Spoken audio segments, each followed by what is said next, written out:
안녕하세요. 전 결혼 7년 차 30대입니다.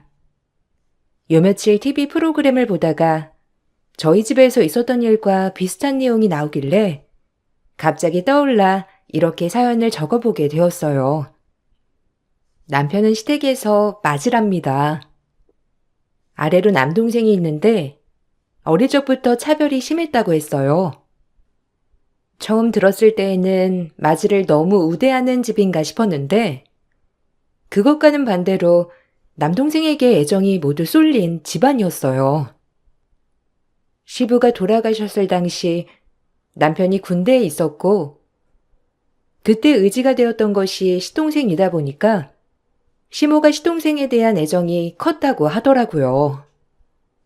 그래서 그런지 제가 결혼을 할 때는 저희의 결혼에 대해서 전혀 신경을 쓰지 않았던 시모가 생각이 납니다. 시댁에서 식사 자리가 마련이 되면 시모는 시동생만 챙기기 바빴어요. 어머님, 이거 전복인데 드셔보세요. 싱싱한 거라서 사왔어요. 요새 통 기운도 없으신 것 같고 그래서 어머님 드시라고 많이 사왔으니까 많이 드세요. 남편이 어머님 걱정 많이 했어요. 요 며칠 입맛도 없으시다고 하셨다면서요. 밖에서 맛있는 거 먹으러 갈까 하다가 괜히 밖에 나가면 기운 더 빠지실까 싶어 집에서 상 차렸어요. 괜찮으시죠? 얼른 기운 차리세요. 아유, 날이 더워져서 그런지 통 입맛이 없네. 전복은 우리 승규가 좋아하는데 승규야, 많이 먹어라. 너 전복구이 좋아하지 않니? 형수님한테 구워달라고 할까? 얘야, 저기 냉장고에 버터도 있는데 그러지 말고 전복 남은 거 버터에 좀 구워줘. 저번에 보니까 잘 먹더라.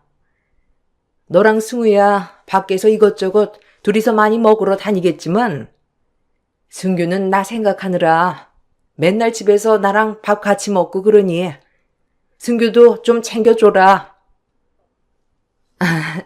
어머님, 승규 도련님도 밖에서 잘 먹고 다녀요.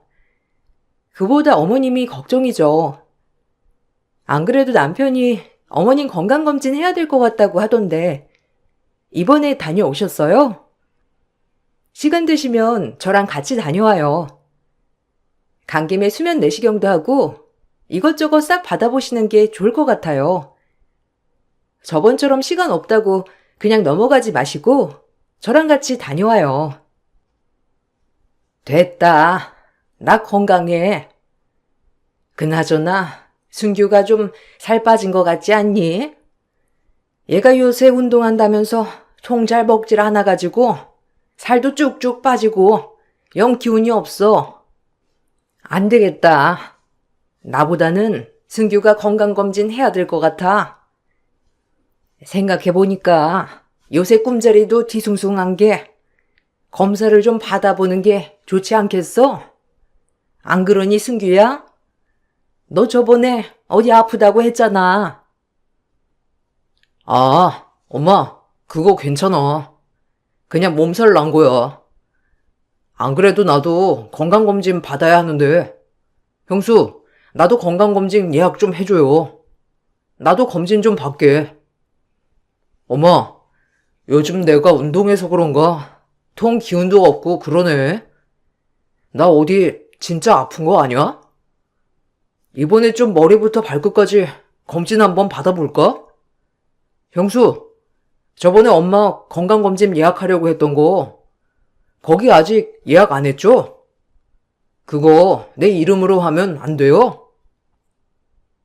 안 돼요. 그거 어머님 검진 받으려고 한 건데 왜 도련님이 가서 해요?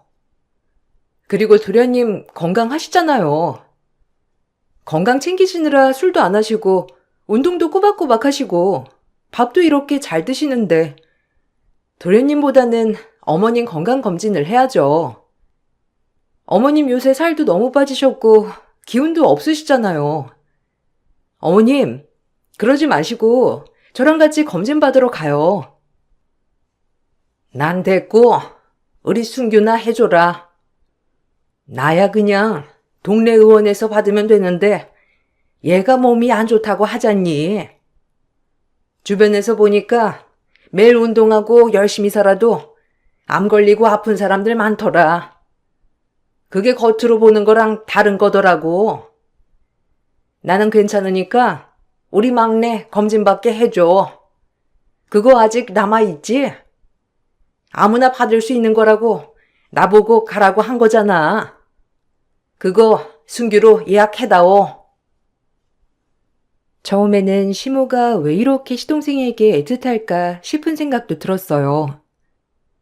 아무리 시부가 돌아가셨을 때 남편이 군인이라 계속 곁에 있어줬던 것이 아니라고 하더라도 시동생도 살가운 성격은 아니었거든요.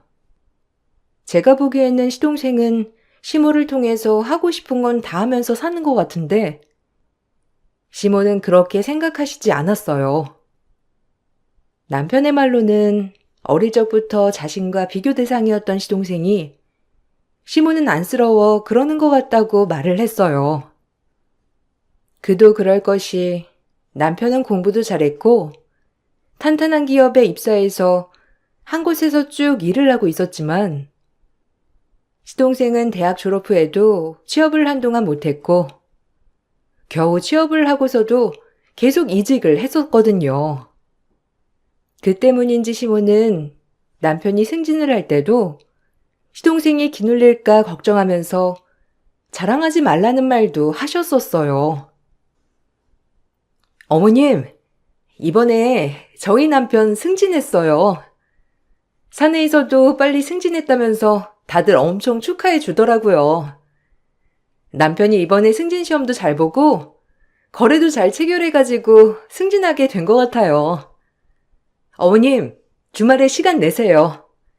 저희 맛있는 거 먹으러 가요. 남편이 회사에서 받은 상품권 있다면서 다 같이 밥 먹으러 가자고 하더라고요. 그러니? 아유, 큰 것만 잘 되면 뭐하니? 우리 막내가 아직 휘청휘청 하는데. 너 그거 아직 순규한테 말은 안 했지? 그거 말하지 말아라. 걔 혼자 얼마나 기눌리고 그러겠어? 승우야, 알아서 공부도 잘했고 그러게 승진도 잘하지만 승규는 아무리 노력해도 안 되니. 에휴, 내가 애 같아는구나. 그거 승규한테는 비밀로 하자. 주말에도 밥 먹는 거 너희들끼리 먹어. 네? 아니, 그래도 어머님, 밥 같이 먹어요. 그래도 남편 공부도 열심히 하고 승진하려고 엄청 노력도 많이 했는데 어머님이 축하해 주시면 남편이 더 기운나고 기뻐할 것 같은데요. 아무리 그래도 도련님 기눌릴까봐 숨기는 건 좀 서운한 것 같아요. 어머님 그럼 남편한테 전화라도 해주세요. 고생 많았다고 축하한다고 말이라도 해주세요. 아유, 고생했지. 근데 어차피 승진은 해야 할 거고 전화해서 뭐하게. 그나저나 그렇게 승진하면 좀 인사과에 힘 좀 쓸 수 있나? 안 그래도 내가 승규 때문에 얼마나 고민이 많은지 몰라. 걔가 일머리는 정말 좋은데 좋은 회사를 만나지 못한 것 같아가지고 네가 이참에 남편한테 말해서 승규 거기 좀 꽂아달라고 하면 안 될까? 내가 말하면 안 된다고 할 것 같고 그래도 네가 말하면 좀 들어주지 않겠어? 네? 아유, 어떻게 그렇게 말해요, 어머님. 거기다 시험 보고 입사하는 곳인데요. 남편이 아무리 승진을 해도 인사과까지 관여할 순 없죠. 어머님, 근데 남편한테 살갑게 말이라도 해주세요. 저번에 승진했을 때도 도련님 눈치 보느라 말도 못하고 조용히 넘어갔잖아요. 이번에는 어머님이 좀 축하해 주시고 말이라도 좀 해주세요. 승우 옆에는 네가 있잖니. 네가 옆에서 축하해주고 좋아해주면 걔는 그것만으로도 좋지 뭐. 승규는 옆에 나밖에 없잖아. 내가 챙겨야지 어쩌겠어. 어쨌든 밥은 먹은 거로 치자. 다음에 승규도 좀 풀리고 하면 그때 이런 거 마음껏 축하해주고 그러마. 어떻게 보면 남편은 결혼을 해서 아내가 있으니 좀 더 시모가 시동생을 챙기는 게 당연할 수도 있었겠지만 시모의 정도는 심하다고 느껴졌어요. 심지어 시댁에 가서 밥을 먹을 때에도 시동생이 없는 날에는 시모가 입맛이 없어 하기도 했죠. 초반에는 남편이 핏줄이 아닌가 하는 생각까지 했었어요. 그렇지만 그러기에는 남편은 시모와 비슷하게 생겼고 오히려 시동생은 시부와 똑같이 생겼어요. 시모는 우리보다 시동생과 함께하는 시간을 더 즐거워했고 우리는 귀찮아하기 시작했어요. 그러다 보니 저도 점점 시모에 대해서 관심을 줄이게 되었죠. 어느 날 남편에게 물어보니 어릴 때부터 시모는 시동생 위주였다고 하더라고요. 엄마, 예전부터 그랬어. 나는 공부 잘하고 똑똑할 때만 날 봐주고 아마 동생 태어나고 나서부터는 거의 애정은 동생한테 갔다고 봐야지. 어릴 적에는 서운하기도 했는데 지금은 뭐 그러려니 하고 있어. 그냥 당신한테 미안하지. 나한테도 별로 애정이 없어서 그런가. 엄마가 당신한테도 관심이 없는 것 같아서 말이야. 당신은 잘하려고 노력하는데 그걸 귀찮아하니 참 미안해. 나야 괜찮은데 그냥 옆에서 보기에는 당신도 많이 서운할 것 같아서. 우리 집에서는 부모님이 첫째도 좋아하는 것 같다가 둘째도 좋아하는 것 같다, 셋째도 좋아하는 것 같다가 이러거든?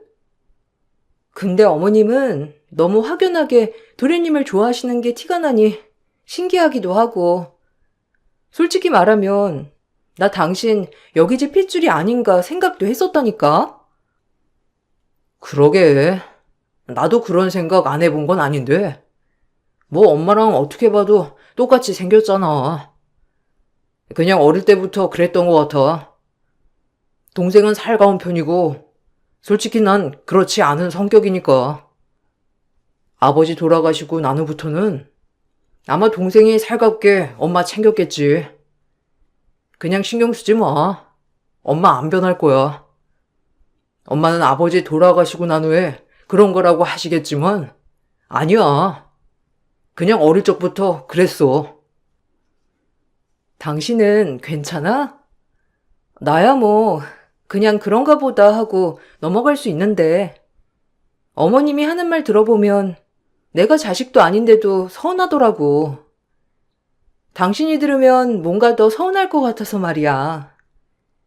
아니면 한번 어머님이랑 얘기를 해보는 건 어때? 서운하다 이런 거 당신도 잘 티 안 내잖아. 그런 거 말하면 어머님도 바뀌시지 않을까? 안 바뀔 거야. 엄마도 알걸? 나보다 동생이 편하고 나는 좀 불편하다는 거. 이제는 뭐 괜찮아. 나도 가정 꾸려보고 하니까 오히려 엄마가 우리한테 크게 관심을 안 갖는 것도 나쁘지 않은 것 같아. 오히려 동생처럼 너무 과도하게 관심을 받으면 나중에는 감정이 상할 수도 있는데 우리는 솔직히 그런 건 없잖아. 그냥 우리가 할 만큼만 하면 돼. 남편은 애써 덤덤하게 말했지만 매번 자신보다 동생을 더 챙기고 먼저 생각하는 시모의 행동이나 말을 볼 때면 씁쓸한 표정을 짓곤 했습니다. 그 후로는 저도 남편을 더 챙기려고 했죠. 시동생은 시모가 자신의 편이라는 걸 알아서 그런지 시댁에서 가끔씩 모일 때면 굉장히 건방진 표정과 말투로 저희를 대했어요. 아무리 그래도 자신보다 나이도 많고 저와는 친밀한 사이도 아니었는데도 불구하고 마치 아랫사람을 부리듯이 저에게 명령을 하기도 했습니다. 그럴 때마다 저는 화를 냈고, 시동생과 싸울 때면 남편도 같이 화를 내줬지만, 시모는 오히려 저희를 나무라셨죠. 형수는 근데 요리 연습을 잘 안 하나 봐? 아니, 매번 요리 실력이 거기서 거기야. 형수, 좀 요리 연습해요. 일한다고 집안일 아무것도 안 하는 건 아니죠? 아니, 아무리 형이 맹해도 그렇지. 남편 대접은 제대로 해주고 있는 거예요? 아유, 이것도 내가 나서야 하나? 형수, 우리 집 아버지 없다고 무시하고 그러면 안 돼요. 알죠? 내가 그땐 가만 안 있어. 도련님, 그런 생각해 본 적도 없고요. 그런 생각하고 싶지도 않아요. 그리고 요리가 마음에 안 드시면 도련님이 직접 해 드시면 되겠네요. 제가 도련님 먹이려고 여기까지 와서 요리하고 있는 줄 아세요? 어머님 기운 없고 자꾸 축 처지시니까 보양하시라고 여기 와서 밥 차리고 있는 거잖아요. 도련님 말대로 저 일도 하고 있고 바쁜데 여기까지 와서 이렇게 땀 뻘뻘 흘리면서 밥 차리고 있으면 고맙다고 하지는 못할 망정 그런 말을 해요?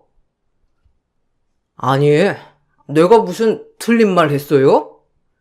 아무리 그래도 요리는 좀 하면서 실력이 늘어야 하는데, 이건 뭔 요리 실력이 제자리 걸음이야. 엄마가 마음이 여려가지고 형수한테 말을 못하니까 그렇죠. 형수가 이렇게 따박따박 말대꾸를 하니까 엄마가 뭐라고 말이라도 꺼내 받겠어요? 그리고 형은 왜 가만히 있어? 형수가 나한테 이렇게 대들면 형이 뭐라고 해야 하는 거 아니야? 야, 너 어디서 건방지게 네 형수님한테 그따위 말이야? 내가 나한테까지 그러는 건 그렇다 치더라도 네 형수님이 만만해? 이게 정말 보자 하니까 정도를 넘어서네. 야, 너나 똑바로 해. 엄마랑 집에 살면서 아직까지 엄마가 해주는 밥, 빨래, 엄마가 청소해준 방에서 사는 놈이 어디 말이 많아? 그 나이에 정신 차려서 일이나 똑바로 하라고. 예, 너 왜 네 동생한테 그래? 네가 그렇게 동생을 안 아껴주니까 얘가 형수한테 그런 소리 하는 거 아니야? 네가 동생 아끼고 사랑해줬어 봐라. 얘가 형수한테도 알아서 잘하지 않겠니? 그리고 얘가 무슨 못할 말을 했어? 예전 같으면 시집 오면 당연히 시댁에 와서 밥도 하고 빨래도 하고 청소도 다 해야 하는 건데 그런 거 한 번 안 하고 사는 게 네 아내 아니니? 그런 거 보면서 엄마가 얼마나 안쓰러우면 말을 하겠어. 엄마도 좀 그만해요. 어떻게 30 넘은 놈한테 아직도 애 취급해요? 애가 저렇게 버르장머리 없는 건 다 엄마가 만든 거예요. 알아요? 아니, 나한테 뭐라고 하는 건 그렇다 치더라도 이렇게 시간 내서 잘하려고 노력하는 와이프한테 뭐라고 하는 게 어디 있어요? 저희가 안 챙기면 제가 엄마 챙길 거나 같아요? 지 밥도 안 해먹는 애가 엄마 밥이나 챙길 거 같냐고요? 남편은 평소에도 무덤덤한 성격이라 화를 잘 내지 않았지만 시댁에서 저에게 버릇없게 구는 시동생에게는 불같이 화를 내곤 했어요. 그럴 때마다 시모는 무조건 시동생 편을 들었고 나중에는 저 때문에 집안 분란이 생긴다면서 저를 탓하기도 했어요. 시모와 시동생 때문에 저도 남편도 시댁에 대한 정이 슬슬 떨어지고 있을 무렵 시동생은 갑자기 결혼을 한다면서 동서를 데리고 왔어요. 동서는 시동생보다 5살이나 어렸는데 참하고 착하게 보였던 첫 인상과는 다르게 시동생과 다를 바 없는 인성을 가지고 있었어요. 결혼하고 나서 동서는 시모 옆에 딱 붙어서 아첨꾼 노릇을 하기 시작했죠.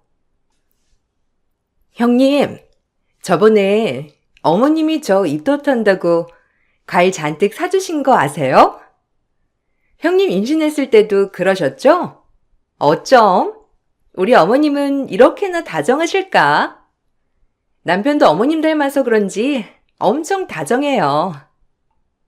어머님이 다 잘 키워주셔가지고 그렇겠죠? 근데 아주버님은 무뚝뚝하신 것 같아요. 형님은 외롭겠다. 그래도 남편이 좀 다정해야 살면서 행복감도 느끼고 그러던데, 그렇죠? 아, 괜찮아. 남편도 다정할 땐 다정해. 나한테만 다정하면 되지. 동서 입덧은 괜찮아? 저번에 입덧 심하다고 하면서 밥도 같이 못 먹었잖아. 그때 전화해볼까 하다가 나 입덧할 때 생각해보니까 다 귀찮았던 것 같아가지고 그래서 못했어. 입덧 이제 많이 괜찮아진 것 같네? 그래도 다행이다. 뭐 이제는 아무거나 다 먹을 수 있어? 아, 그때요? 그때 사실 입덧이 살짝 있긴 했는데 금방 괜찮아졌어요. 그러고 보니 다음날 어머님이 저랑 남편 데리고 회집 코스 요리 먹으러 갔는데 형님네는 같이 안 다녀오셨어요? 그때 어머님이 데리고 간 곳 정말 맛있었는데. 그렇죠, 어머님? 아, 또 가고 싶다. 형님네는 거기 안 다녀왔어요? 아, 이거 비밀이었나? 에이, 괜찮아. 그네는 이런 거 별로 신경 안 써. 네가 임신했으니 잘 먹어야지. 그네는 애랑 같이 셋이서 얼마나 잘 먹으러 다닌다고.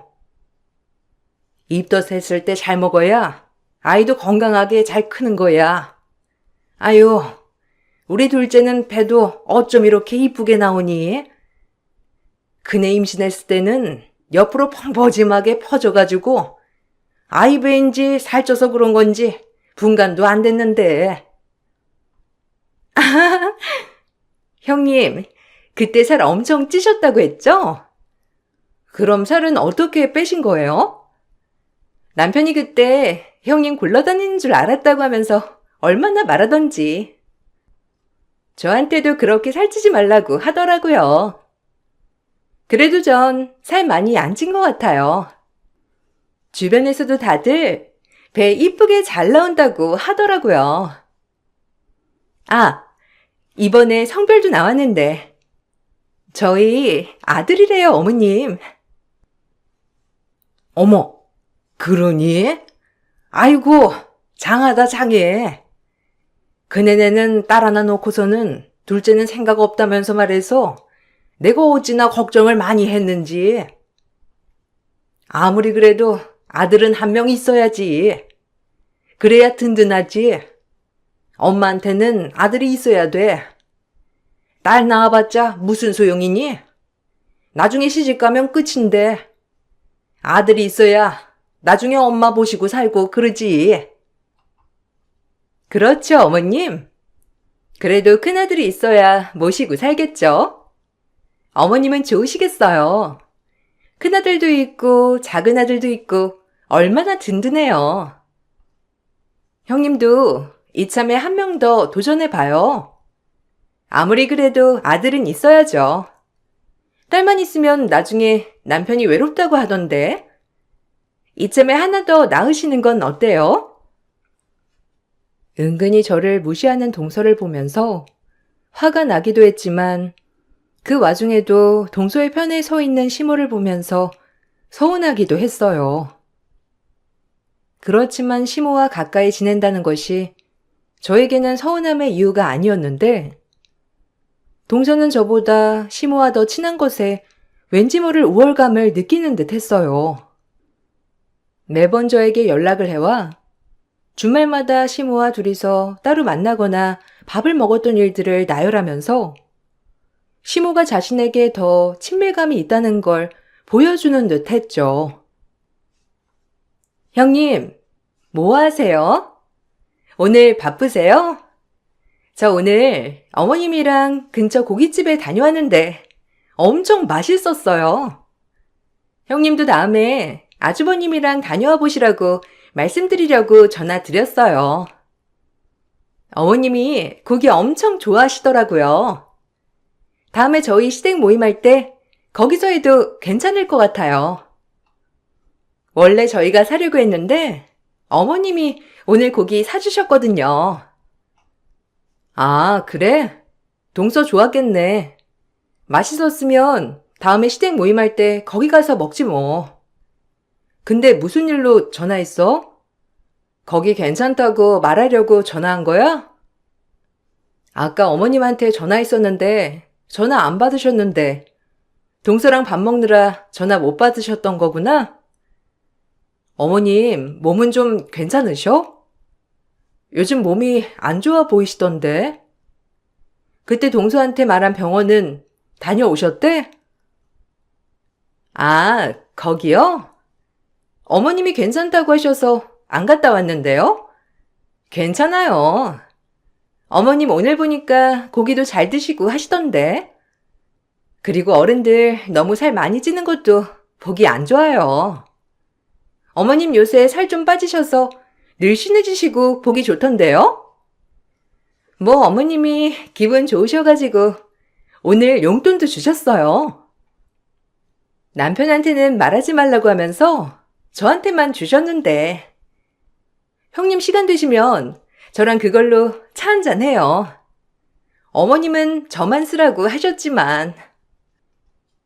동서, 괜찮아. 커피는 다음에 마시자. 그나저나 어머님 몸 별로 안 좋으실 텐데 정말 괜찮았어? 안 그래도 내가 시간 내서 가볼까 하다가 그래도 동서랑 같이 가면 더 좋으실 것 같아서 동서한테 부탁한 거였는데. 동서, 그러지 말고 내일이라도 갔다 와. 어머님 요새 낯빛도 안 좋으시고 자꾸 속이 답답하다 하시는 것도 그렇고 병원 가봐야 할 것 같아. 네. 그건 제가 알아서 할게요. 형님은 어머님 자주 안 보시면서 자꾸 왜 그렇게 기운 없어 보이신다고만 하세요? 어머님은 제가 더 많이 보잖아요. 혹시 형님 어머님 아픈 곳 어디라도 발견됐으면 좋겠다고 생각하시는 건 아니죠? 장난이에요. 어머님 괜찮으시고 내일 어머님이랑 통화해서 병원 가볼 테니까 걱정하지 마세요. 결혼하고 임신을 하게 되면서 주부였던 동서에게 전 어머님의 병원 방문을 부탁했지만 동서는 어머님 컨디션이 좋다면서 차일피일 미뤘습니다. 중간중간 검진을 받으라 돈을 보내드리면 어머님은 그 돈으로 시동생과 동서에게 맛있는 음식을 사주거나 필요한 걸 사주곤 했어요. 전 동서와 시동생에게 그러지 말라 말하고 일정이 바쁜 저 대신에 돈은 대줄 테니 어머님 모시고 병원을 가달라 부탁을 했지만 두 사람은 제 말을 전혀 듣지 않았습니다.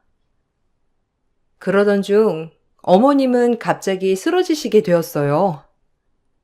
큰 병원에서 검사를 받아보니 간경화 진행이 많이 된 상태라 간이식이 필요한 상황이었습니다. 집안은 쑥대밭이 됐어요. 시동생은 형이 엄마를 신경 쓰지 않아서 아팠다며 저희를 탓했고 동서는 입을 다물어 버렸죠. 하루하루 야위어가는 어머님을 보면서 안쓰러운 마음이 들어 전 휴가를 내고 어머님 간병을 하기 시작했어요. 그렇게 제가 노력을 해도 어머님은 매번 시동생과 동서만을 찾을 뿐이었습니다.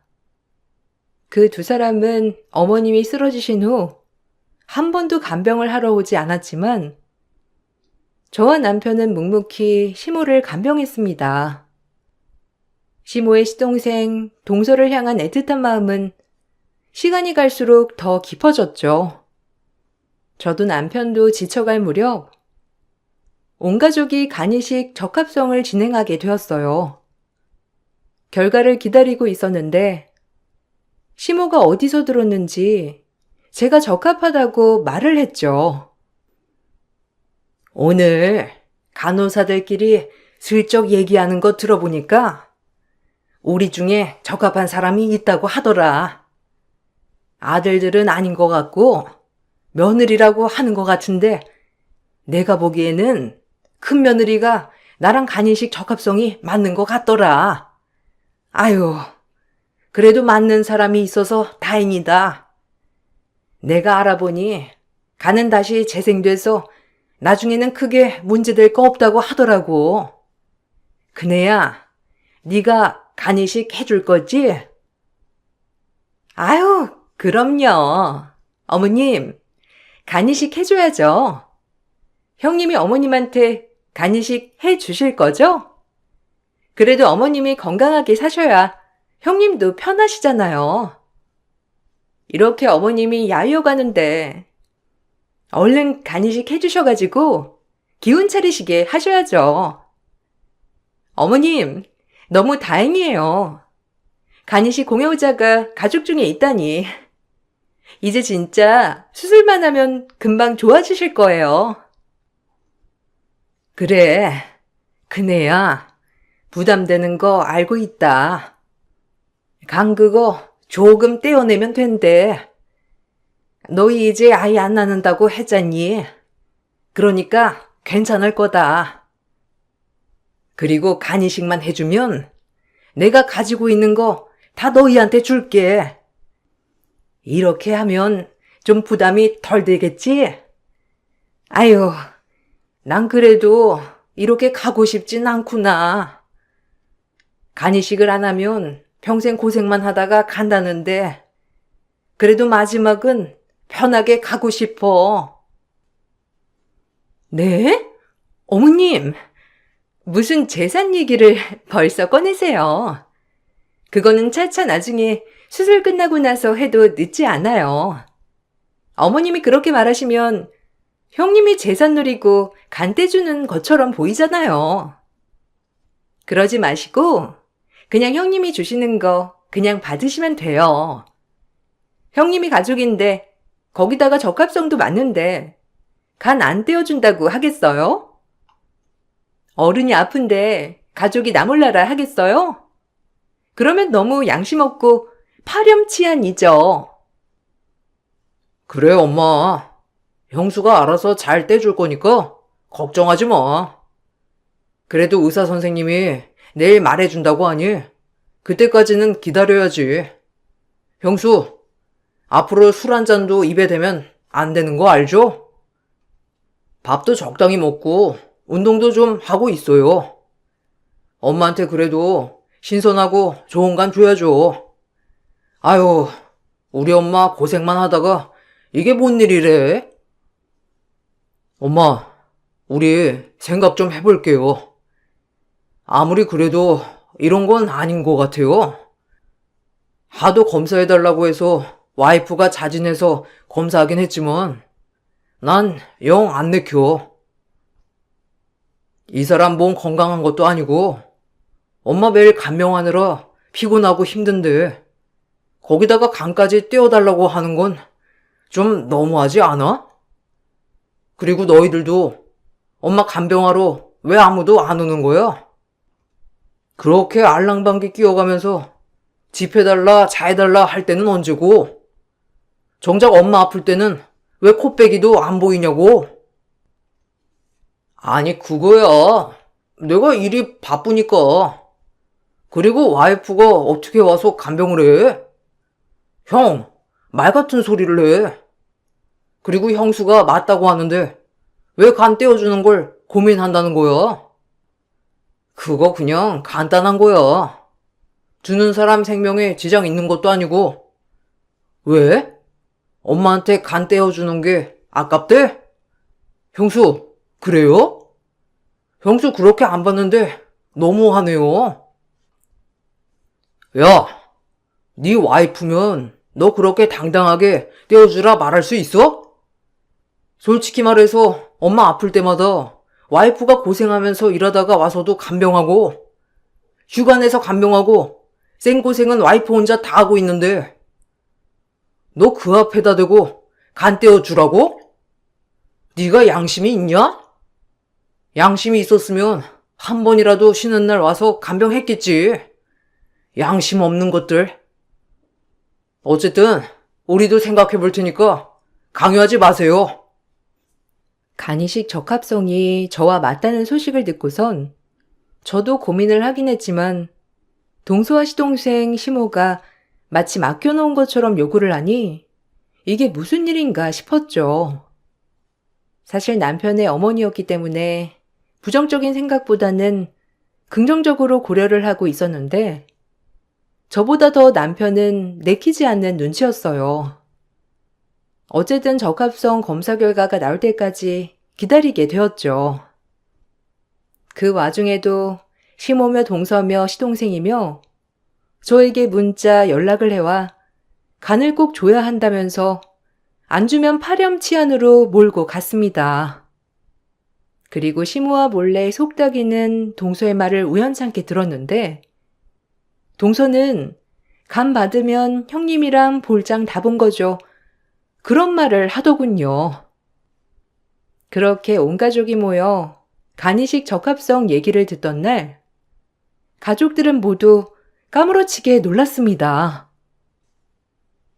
간이식 적합성 검사를 했는데 아드님 두 분은 적합하지 않은 걸로 나왔습니다.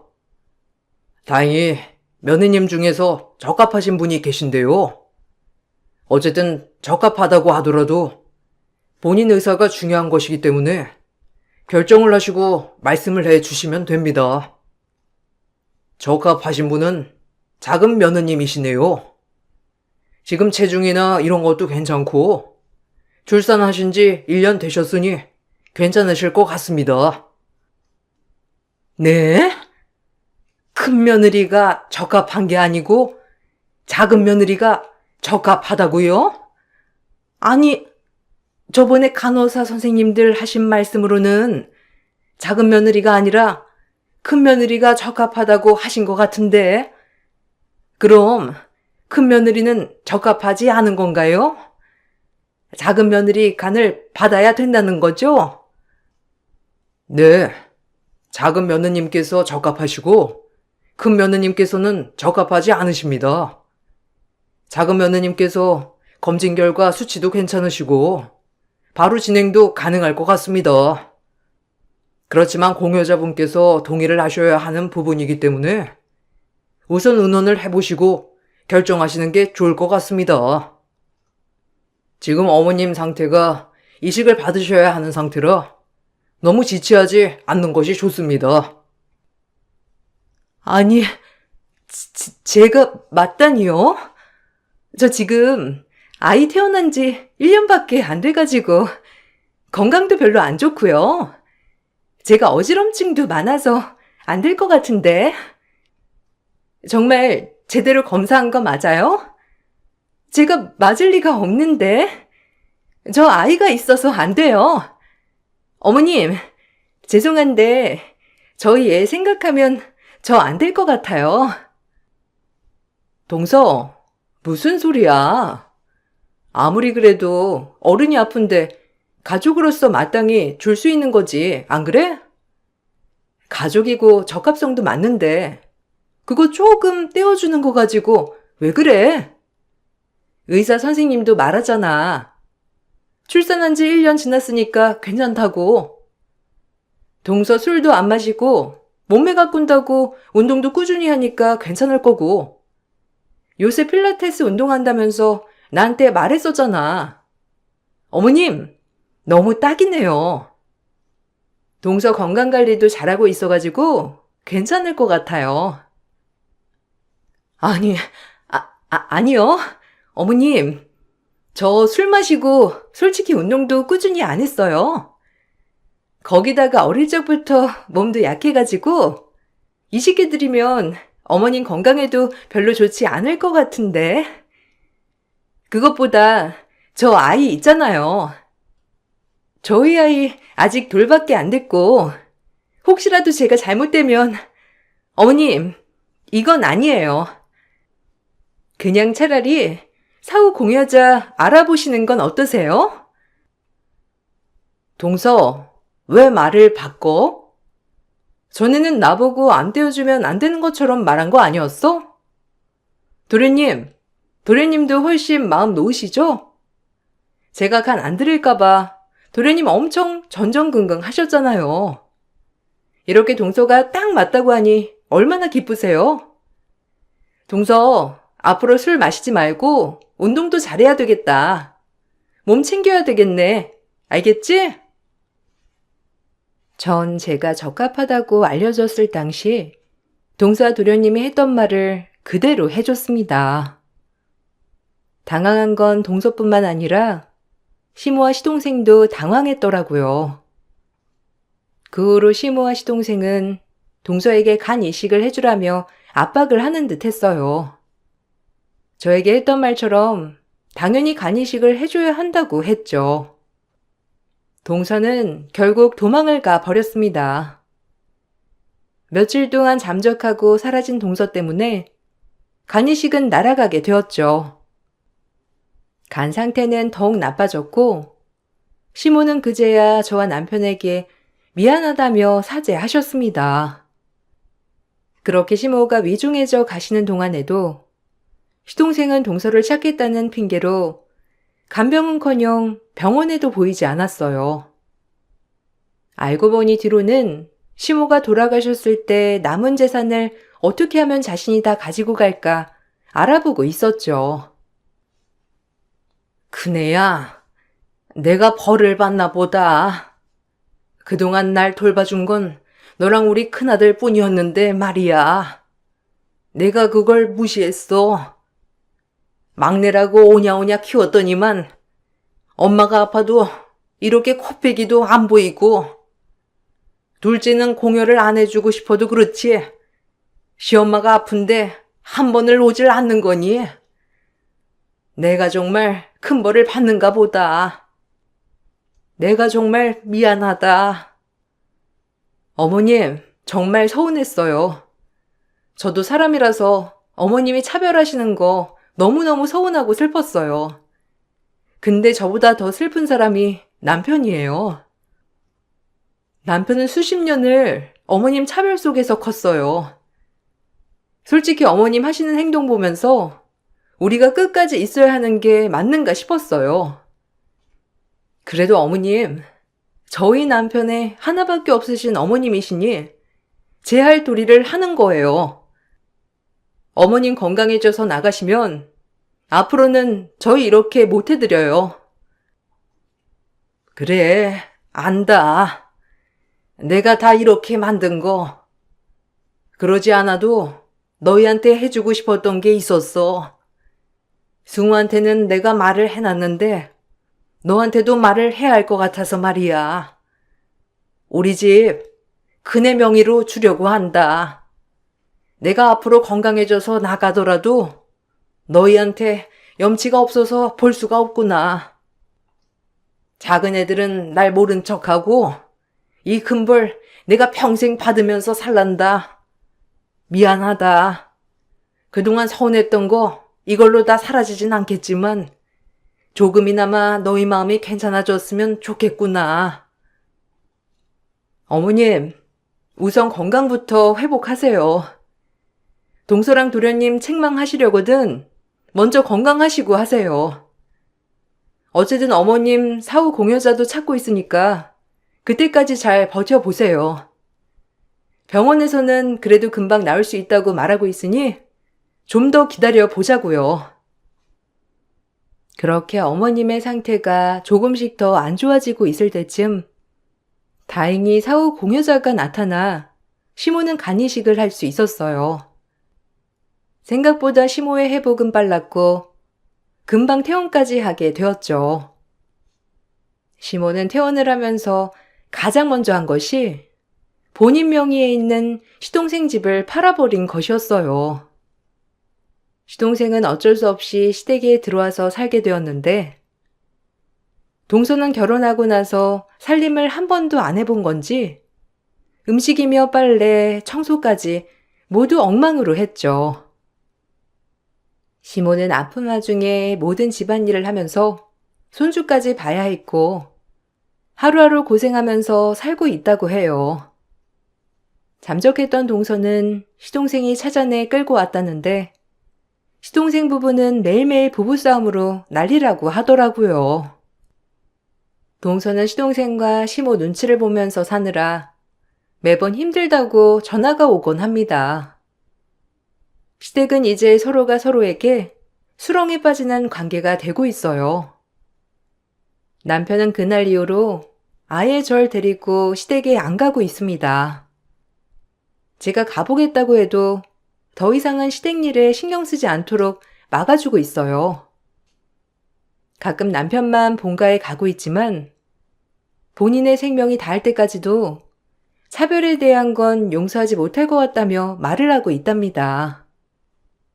간이식 공여자 때문에 시댁은 풍비박산이 났고 지금도 쭉 이어지고 있어요. 그렇게 차별을 해 애정을 줬던 둘째는 시모에게 또 다른 짐이 되어버렸습니다. 저희는 시모에게 받은 집을 처분했고 시댁의 먼 지역으로 이사까지 왔어요. 그래도 그동안 시모에게 최선을 다했기 때문에 홀가분한 느낌이네요. 제 긴 사연 들어주셔서 감사합니다. 여러분들은 항상 건강하시고 행복하시길 바랄게요. 안녕하세요. 저는 서울에 살고 있는 50살 여자입니다. 사람의 욕심이 한도 끝도 없다는 걸 최근에 겪게 된 사건을 통해 알게 되었는데요. 정말 끔찍했었고 2번 다시는 기억하고 싶지 않을 정도로 저희 가족에게 많은 충격을 안겨주었네요. 시모의 건강이 안 좋아지면서 제일 힘들어했던 건 남편이었어요. 요양원에서 보살펴 드려야 될 정도로 시모의 상태는 많이 안 좋았었습니다. 하지만 절대 집 밖으로 나가지 않겠다며 버티고 계셨어요. 옛날에도 그랬지만 세상을 떠나시기 전까지도 시모는 한자리에서 벗어나지 않으셨습니다. 시모가 가진 재산이 사라지는 것도 아닌데 집 밖으로 나가면 모든 걸 빼앗길 것 같은 불안감을 가지고 계셨어요. 결국 합병증으로 몸에 여러 가지 문제가 생겼었죠. 세상을 떠날 때 되면 성격도 온화해진다던데 시모는 반대로 저희에게 더욱더 모진 말과 상처되는 행동들을 아무렇지도 않게 해오셨네요. 그 때문에 남편은 뒤에서 정말 많은 눈물을 훔치며 지내왔어요. 시모는 남편의 얼굴만 보면 세상 떠난 시부와 점점 닮아간다면서 막말을 퍼부으셨습니다. 제발 그만 좀 하세요. 언제까지 이런 식으로 사실 거예요? 고집 부린다고 달라지는 거 아무것도 없다고요. 네가 지금 엄마 병 걸렸다고 무시하는 거야? 누워만 있으니까 내가 가지고 있는 게 전부 네 거 같지? 무슨 말이세요? 여기에서 이러고 있지 마시고 요양원에 들어가셔서 마음 편히 지내시면 되잖아요. 왜 이렇게까지 하시는데요? 아범아, 이놈들이 글쎄 나를 여기에서 내치려 한다. 내가 지금까지 어떻게 버텨왔는지 너는 잘 알고 있잖아. 왔어? 미리 연락이라도 주고 오지 그랬어. 좀 전까지만 해도 정신없더니 이제서야 숨 좀 돌릴만 하네. 여보, 가서 먹을 것 좀 내와봐. 동우가, 어머니는 내가 잘 보살펴 드리고 있으니까 너무 걱정하지 않아도 돼. 내 이름 부르지 말라고 얘기했을 텐데 웬만하면 선을 넘지 말아줬으면 하는데 엄마 이번 달 안에 요양원으로 모실게요. 너 지금 형한테 무슨 말버릇이야? 얘가 성격도 지혜비 똑 닮아서는 너보다 한참 윗사람인 형한테 대들어? 어머님, 그만 좀 하세요. 이 사람도 걱정돼서 온 거잖아요. 병원도 안 가시겠다고 고집 부리시니까 그런 거죠. 시모는 언제부터인가 남편에게 모진 말을 퍼부었고 낡아 빠진 컨테이너에서 나가시지 않고 버티고 계셨어요. 이런 모습이 남편이 보기에는 좋지 않았죠. 예전부터 시모가 관리하며 운영하시던 일을 그만하시길 부탁드렸었어요. 시모가 가지고 계신 부지의 땅이 90억이나 올랐는데 처분하지 않고 지금까지 관리해 오셨습니다. 좀 여유롭게 살아도 될 텐데 왜인지는 모르겠지만 팔지 않으셨어요. 시부와 시모가 예전에 서울권에 땅을 매입해 주차장을 만들어 관리를 하셨는데 시부가 사고로 세상을 떠나신 뒤 혼자서 주차장 컨테이너에서 생활을 하셨어요. 그리고 세월이 흐르면서 주차장 부지의 땅값이 폭등했고 90억이나 되는 재산을 손에 넣으실 수 있으셨습니다. 제대로 된 집 한 채 없이 주차장에서 벗어나지 않으시려 했던 건 세상을 떠나신 시부 때문인 것 같았어요. 저는 모든 걸 알지 못하지만 시부모님 사이가 워낙 좋으셨었고 두 분이서 열심히 돈 벌어서 땅을 매입하셨었는데 시부가 떠나시면서 주차장으로 활용되었었지만 시부와 함께 했던 기억들이 남아있는 부지라서 그런지 끝까지 처분하지 않으시고 버텨오셨던 것 같아요. 아마 시부와 함께 했던 그리움들이 남아있어 요양원에 들어가자는 남편의 말에 더욱더 예민하게 받아들이신 것 같아요. 사진을 봐도 남편과 시부는 정말 많이 닮았어요. 당연히 부자지간이기 때문에 닮았다고 하지만 시모는 과거의 아픈 기억들이 계속해서 떠오르셨는지 남편이 찾아오는 걸 반가워하지 않으셨습니다. 이런 안 좋은 상황 속에 시모가 웃을 수 있는 시간은 아주버님의 얼굴을 볼 때였습니다. 요양원에 보내드리는 게 제일 현명한 방법인데 계속 여기에서 지내시게 놔두는 이유가 뭐야? 지금 당장 치료도 시급하다고. 나도 당연히 같은 생각을 가지고 있지만 어머니께서 싫다고 하시는데 굳이 억지 부리면서 눈물까지 보이시게 하는 건 좀 아닌 것 같아서 기다려드리고 있는 거야.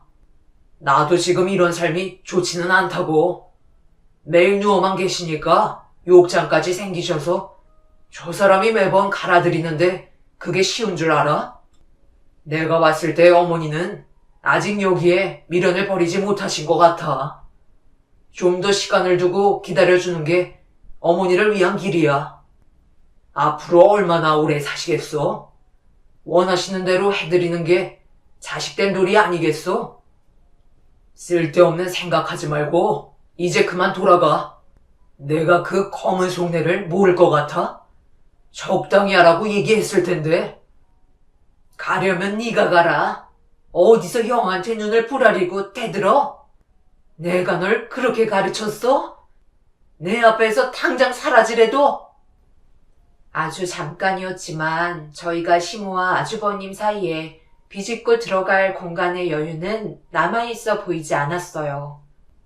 남편의 말을 조금도 들으려 하지 않으셨고 주변의 물건까지 집어 던지시는 행동들에 너무 놀라 어쩔 수 없이 집으로 돌아올 수밖에 없었네요. 남편은 집에 도착한 뒤에 아주버님께 전화를 걸어 최대한 빠른 시일 내에 시모를 설득시켜서 병원에서 치료라도 받을 수 있게 조치를 취해주길 부탁했어요. 하지만 대화를 순조롭게 이어지지 않았는지 잠시 뒤 목소리 톤이 높아졌고 결국 안 좋은 말들이 오고 가게 되었습니다. 남편은 그날 정말 많은 술을 마시면서 눈물을 흘리고 있길래 시간을 두고 기다려주는 게 좋을 것 같다고 얘기했어요. 하지만 남편은 어머님한테 욕을 먹어가면서도 병원에 모시고 가려는 노력을 보였고 주차장 컨테이너에서 떠나지 않으시려는 시모와 언성이 높아지면서 상황은 점점 더 심각해지고 말았습니다. 시모가 남편의 얼굴에 손을 대면서 돌이킬 수 없는 결과를 가져오게 되었죠. 어머님, 정말 너무하신 거 아니세요? 이가 어머님 걱정돼서 병원 좀 같이 가자고 하는 게 그렇게 싫으신 거예요? 어디서 심이한테 눈을 치켜세요? 그런다고 내가 여기에서 나갈 것 같아? 나는 한 발자국도 나가지 않는다고 얘기했어. 그러니까 누가 고집 피우래? 너희들 꼴도 보기 싫으니까 내 눈앞에서 당장 사라져. 한 번만 더 찾아오면 그땐 가만두지 않을 거야. 그동안 이 사람이 어머님한테 얼마나 잘해왔었는지 누구보다 잘 아시면서 어떻게 얼굴에 손을 올리실 수가 있으세요? 맞을 짓을 했으면 나이를 먹어도 혼나야 되는 거야.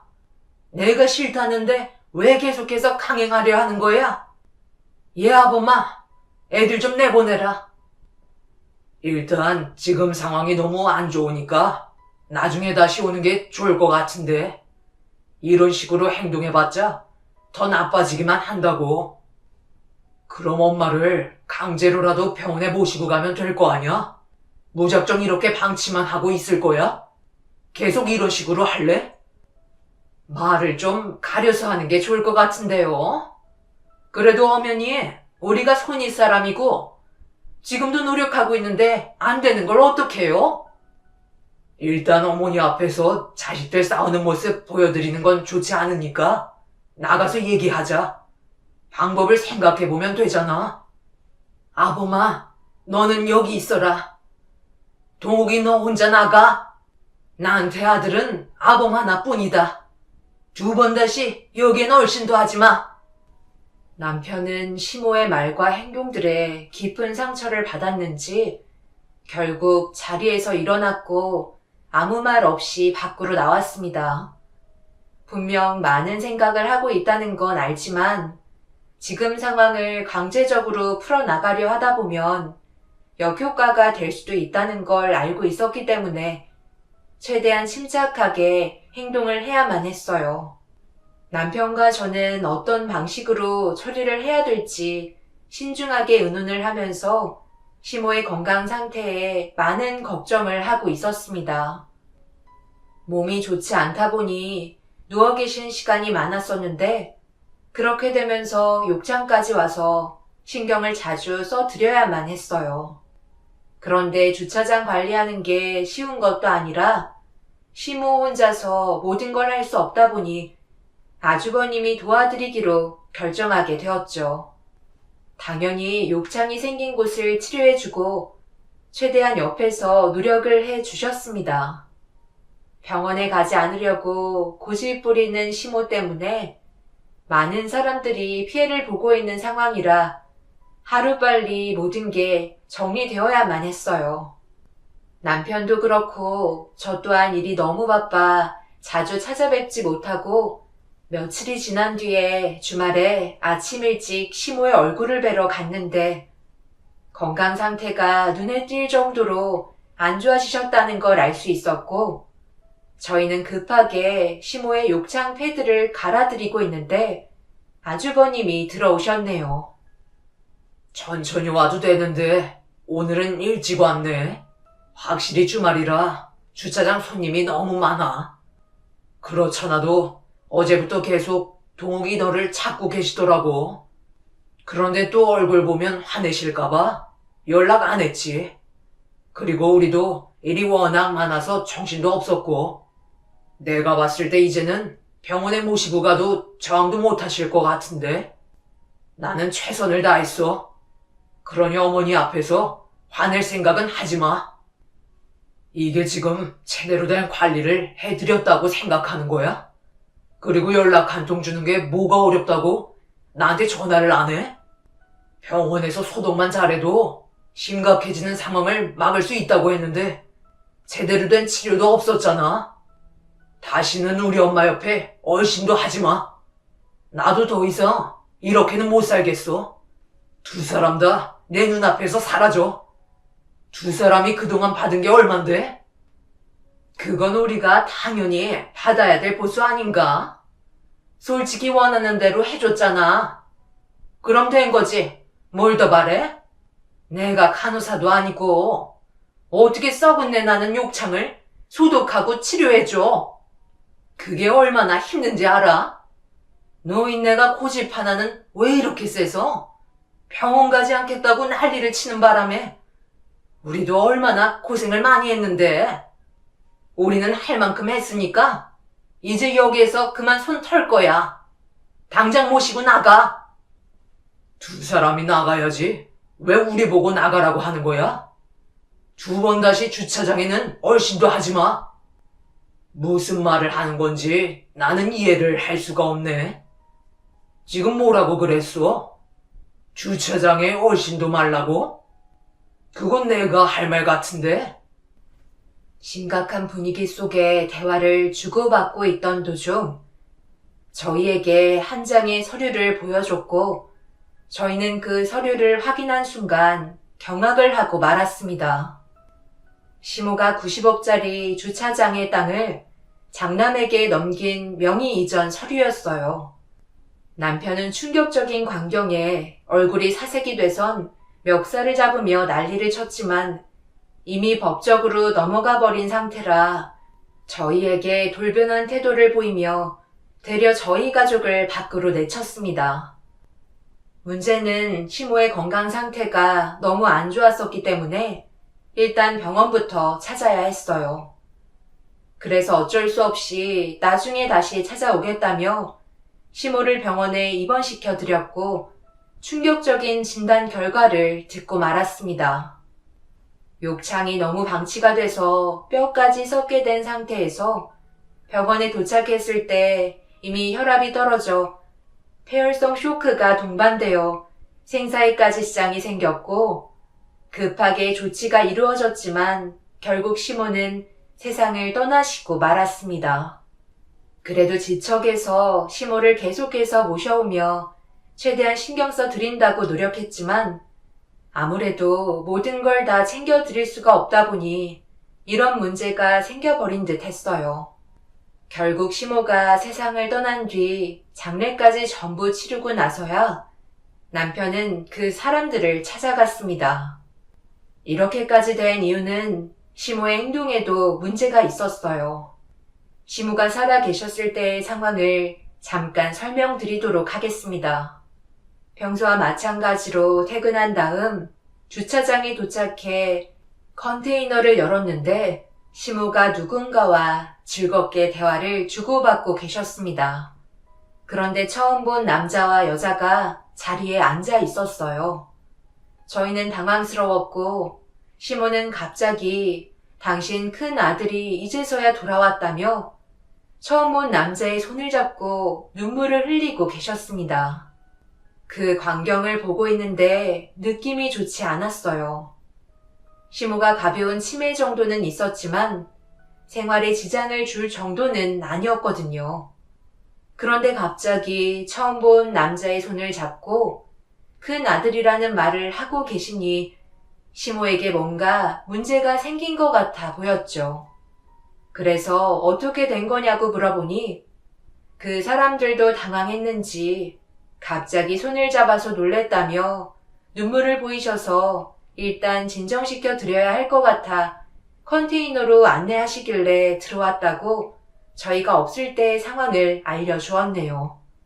그런데 그 사람들이 회사가 근처라 자주 주차를 해야 되는 일이 생겼고 그럴 때마다 주차장을 관리하시던 시모는 그 사람들을 보기만 하면 당신 큰 아들이 왔다고 좋아하셨습니다. 그래서 남편에게 물어보니 친형과 닮은 모습을 찾아볼 수 없다며 시모의 행동에 대해 이상함을 느끼고 있었어요. 그래서 시모의 건강 상태를 병원에서 검사를 받아보니 치매가 오고 있는 건 맞으나 정신적인 질환도 함께 동반되어 온 것 같다며 특정 인물을 봤을 때 외적인 모습만이 아닌 체형이나 여러 가지 비슷한 부분들이 있어 당신 아들로 착각한 걸 수도 있다는 진단을 받게 되었었네요.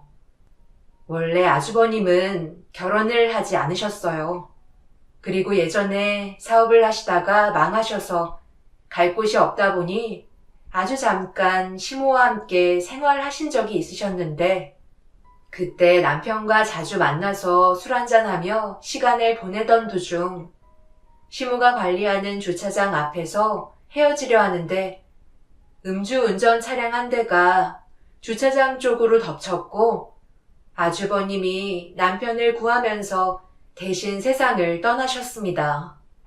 그 광경을 시모가 보는 앞에서 펼쳐졌기 때문에 아주버님이 세상을 떠난 게 남편 때문에 그렇게 된 거라고 각인이 되어버렸고 그 충격이 정신적인 문제까지 일으켜버린 것 같았어요. 그런데 어느 날 처음 보는 사람들한테 큰아들이라고 얘기하고 계시니 당황스러웠죠. 그리고 그 사람들은 시모의 상태를 악용했고 저희는 그걸 받아들이게 되었죠. 남편은 행복해 하시는 시모의 얼굴을 보는 걸로 만족했었으니까요. 처음에 당신들이 뭐라고 그랬어? 어느 정도의 금액만 맞춰주면 요양원에서 보살펴 드리는 것처럼 옆에서 잘해 드리겠다며. 그런데 나를 속이고 우리 엄마를 결국 세상 떠나게 만들어? 돈을 모자라게 준 것도 아닌데 꼭 이렇게까지 했어야 돼? 내가 뭘 잘못했는지 나는 모르겠네. 우리가 서류를 가지고 계약을 한 것도 아닌데 말은 계속 바뀔 수 있는 거 아닌가? 그리고 나를 아들로 생각하고 있는데 어쩌라는 거야? 우리는 좋았는 줄 알아? 그래도 최선을 다해 상황에 맞게 보살펴 드렸어. 그러니까 나한테 거리낌 없이 90억이나 되는 주차장을 넘겨준 거지. 할 만큼 했으니 그에 따른 보상이라고 생각할게. 당신들이 한 행동들은 전부 범죄행위인 거 잘 알고 있을 텐데요. 당장 원래대로 돌려놓으세요. 그런 법으로 해결해 보던가. 우리가 뭘 잘못했는지 따져보라고. 그분은 이 사람이 아들이라고 확신하고 있었고, 그래서 세상 떠나시기 전에 우리한테 준 건데, 이게 뭐가 문제가 된다는 거야?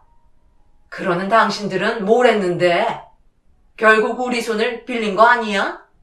도움 받을 때는 감사하게 생각하더니만, 자기 애미 세상 떠나니까 싹 돌변하는 것뿐이 이제서야 본성이 드러나는구먼. 엄마는 치매가 있으셨고 정신적으로도 문제가 있다는 진단 결과가 있었는데 그걸 당신들이 악용한 거잖아. 이런 일이 생기게 될 거라곤 전혀 상상하지 못했었어요. 남의 가슴 아픈 상황을 악용해 재산을 갈취한 그 사람들을 용서하고 싶지 않았고 저희는 법적으로 대응을 해야만 했습니다. 그리고 변호사와 상담한 결과 시모에게 치매가 있었다는 것만으로도 그 사람들에게 넘어간 시모의 재산은 돌려받을 수 있다고 확답을 듣게 되었습니다. 시모가 장남인 아주버님을 저희 남편보다 아껴왔었고 항상 우선시했던 걸 저도 옆에서 많이 봐왔었어요. 당연히 서운한 부분들도 수도 없이 있었죠. 하지만 전부 다 이해하고 넘어갔었습니다. 그런데 이런 상황들이 저희에게 닥치게 되니 너무 힘이 들었어요. 남편이 그동안 받았던 상처에 대해서는 미안하다는 말 한마디도 없이 세상을 떠나신 것도 원망스러운데 타인에게 명의 이전을 시킨 것까지 저희가 처리를 해야 된다는 게 많은 스트레스를 주었네요. 그런데 법적으로 소송을 걸려고 준비하던 도중 예상하지 못한 일이 벌어졌어요. 그 사람들이 상황이 불리해지니 횡포를 부리기 시작했습니다. 완전한 본성이 드러나게 된 거였죠. 지금 이게 뭐 하시는 거예요? 당장 그만두지 못해요? 이런 식으로 나가시면 오히려 더 불리하게 작용된다는 거 몰라요? 우리한테 준 걸 왜 당신들이 도로 가져가려는 건데? 법적으로 해결 보겠다고? 서류상으로도 아무런 문제가 없는 거라고? 당신들도 우리 엄마한테 문제가 있었다는 건 어느 정도 알고 있었잖아. 그리고 금전적으로 충분한 보상을 해줬었고 나는 엄마가 웃고 계신 모습만 보고 싶었던 것 뿐이야. 나 때문에 형이 사고로 세상 떠나게 되면서 엄마가 받은 충격을 조금이나마 씻어내드리고 싶었어. 그래서 뒤에서 아낌없이 보상해줬잖아. 그러니 제발 그만해. 이런다고 좋아질 거 하나도 없다고. 부탁이야. 엄마가 남긴 재산만큼은 건들지 마.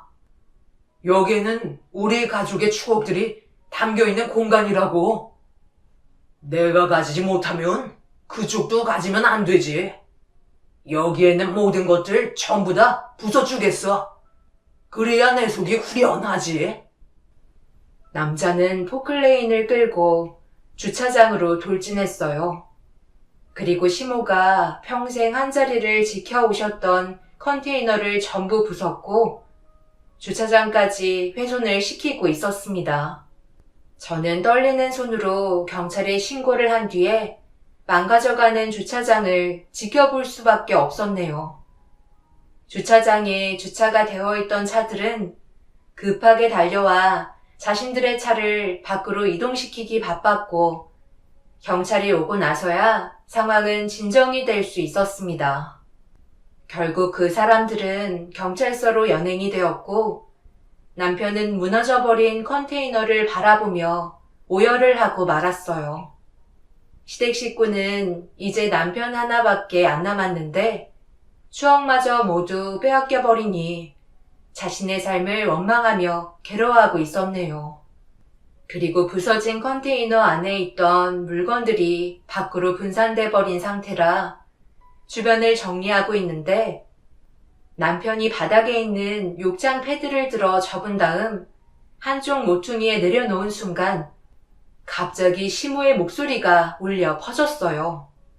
소리가 나는 쪽으로 남편이 가까이 다가가 욕장 패드를 살펴보기 시작했고 그 안에 작은 주머니 같은 게 하나 달려 있었습니다.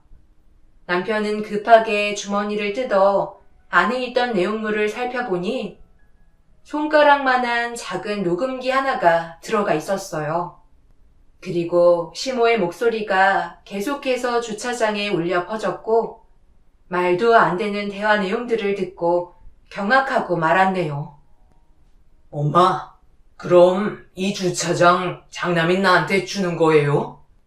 당장 내일 처리하는 게 좋을 것 같은데 해줄 수 있는 거죠? 동욱이 줘야 하는데 내가 그동안 너무 못해줘서 불쌍하잖아. 내일 오면 동욱이 주려고 했는데 엄마, 당연히 내가 동생을 알아서 챙겨주죠. 형이 그런 것 하나 안 해줄까봐 걱정하시는 거예요? 엄마가 걱정하지 않게 잘 해줄 테니 일단 내일 명의 이전부터 하는 게 좋겠어요. 그래야 하루빨리 우리도 자리를 잡고 살지 않겠어요? 형이 동생을 아끼지 누가 아껴주겠어요? 하나밖에 없는 동생 제가 지켜줘야 하잖아요. 엄마는 이제 푹 쉬시면 되는 거예요. 동욱이한테 줄 건데 아범 너는 사업하잖아. 그래서 돈 많잖아. 동생 거 넘보면 안 되는 거야. 남자는 계속해서 시모를 설득시키려다가 결국 자기가 원하는 대로 되지 않았는지 화를 내기 시작했고 분노한 나머지 무력을 행사하는 소리가 들려오고 있었어요. 시모의 기억은 세상 떠난 아주버님이 사업이 망하기 전으로 돌아가 있는 상태였던 것 같아 보였어요. 그래서 대화가 통하지 않았고 시모는 계속해서 남편에게 재산을 줘야 한다는 말을 반복하고 계셨습니다.